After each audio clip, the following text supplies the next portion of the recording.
নাও নাও, দুই বাপ বেটা মিলিয়ে তাড়াতাড়ি গম বাড়িটা পরিষ্কার করো, এরপরে ফিরে পাট ফেলামো।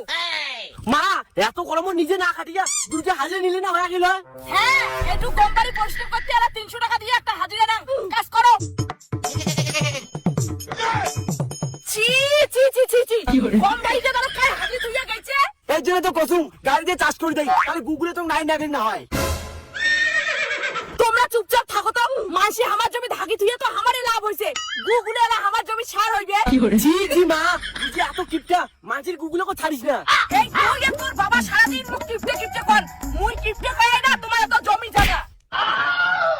হ্যাঁ বাউ, কান্না টিকে দিয়ে দেখ, গুয়ের সঙ্গে 10 টাকাও বিড়াইছে।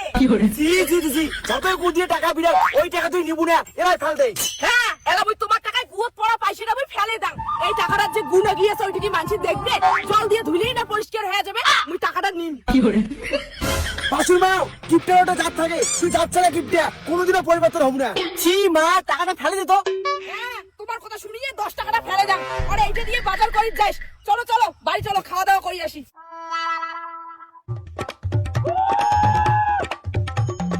এ হে বৌমা, তোমরা এলা রান্না বাড়ার কিছুই করেন নাই, কড়াই তেল দাও, মুই বেগুনগুলো কাটি দেব।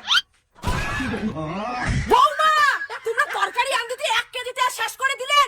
মা, মুই না বাপের বাড়ি এতগুলো তেল দিয়ে রান্না, তোমার মারও কোনো কয় নাই। চুপ করে থাক অলক্ষী, তুই যদি এতগুলো তেল দিয়ে তরকারি রান্না করিস তাহলে সংসারে উন্নতি হবে কেমন করিয়া? জল দিয়ে রান্না করিস পাইলে পাবো, না পাইলে বেশি কথা কব না। মা, কিপটে করে রান্না করতে পারি না, মই জল দিয়ে বেগুন ভাজা রান্ধে।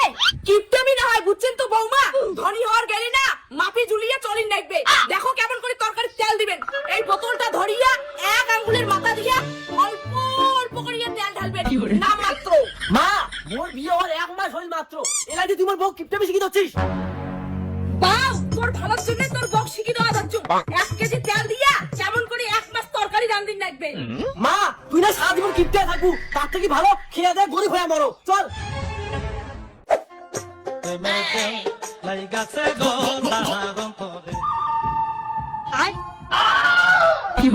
আরে কারে বাইরে তারা মারছেন, মুখ সেই হাগা হচ্ছে, মোর গু বিড়াল।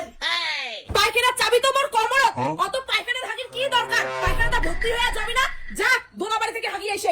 আরে পায়খানাটা ভর্তি হলে পরিষ্কার করবো, কিন্তু পায়খানা থাকতে মই দোলাবি কিনে হাগি যাই। পাকা পায়খানার হাগির খুব শখ না দেখুয়া মোরা, যা দোলাবাড়ি গিয়ে হাগি আয়। মুই লেট্রিনটা দিছুন খালি দেখাম শোভা করির জন্য। তুই আজ মোক এই পায়খানা হাগি দিলু না, ভয় রাখি এই পায়খানা হাগির পর্যন্ত চাই রাখবো।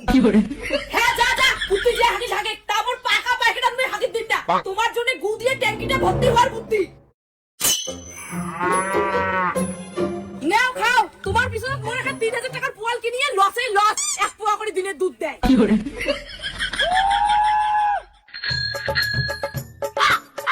মা, তোমার শ্বশুর বাড়ি গেলুম, মোর শাশুড়ি বেলা যে জন্মদিন গেলুম।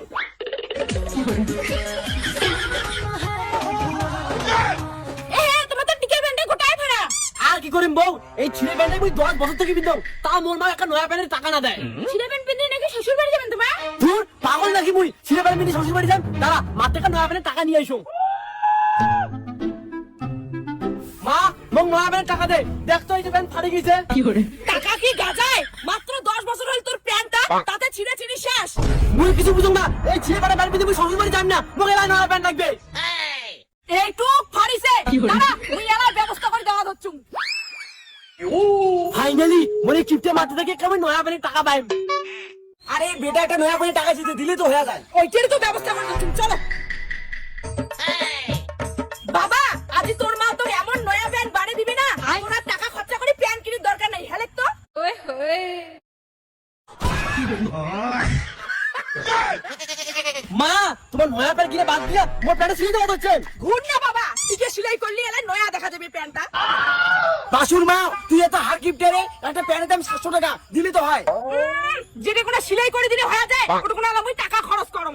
ওর মা থাকতো, মুই শ্বশুর বাড়ি চলে যাচ্ছ, জীবন আর বাড়ি আসি না, তোমার এই কিপটে সহ্য করি পাসং না। বাবা, তোর মাও কিন্তু অতটাও কিপটে নহয়।